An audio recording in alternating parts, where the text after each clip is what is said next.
High, you are listening horror story ভূতির ডাক। রাত তখন প্রায় ৩টা। গভীর অন্ধকারে মোড়ানো ছোট্ট গ্রাম কুলছাড়া। এখানকার মানুষ বিশ্বাস করে রাত ৩টার পরে কেউ যদি গ্রামের দক্ষিণের শ্মশানের পথ ধরে তাহলে সে ফিরে আসে না।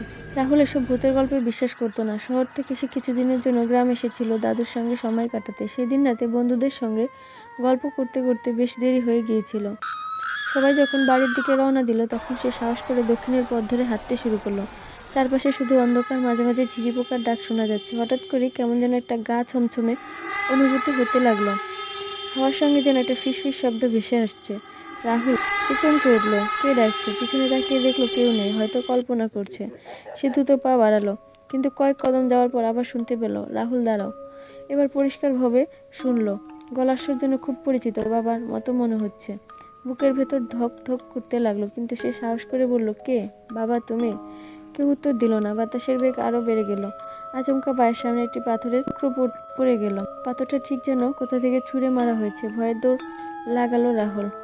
হঠাৎ তার সামনে এক বৃদ্ধ দাঁড়িয়ে পড়ল। লম্বা শীর্ণ শরীর, কুঁচকে যাওয়া মুখ, চোখ দুটো যেন শূন্য, অথচ গা ছমছমে। বৃদ্ধ হাসলো, কিন্তু সে হাসি যেন হিম করে দেওয়ার মতো। তুমি তো চলে যাচ্ছিলে, দাঁড়ালে কেন? বৃদ্ধ বলল। রাহুল কথা বলতে পারল না, দেহটা কাঁপতে লাগলো।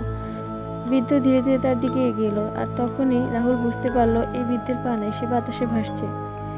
এবার আর কিছু ভাবার দরকার নেই। প্রাণপণে দৌড়াতে লাগলো রাহুল। হঠাৎ পা পিছলে পড়ে গেল। মাথাটা শক্ত কিছুর সঙ্গে ধাক্কা খেলো। চোখে অন্ধকার নেমে এলো। সকালে গ্রামের লোকেরা তাকে দক্ষিণের পথে অজ্ঞান অবস্থায় পেল। মাথাটা চোট লেগেছে, মুখ ফ্যাকাশে।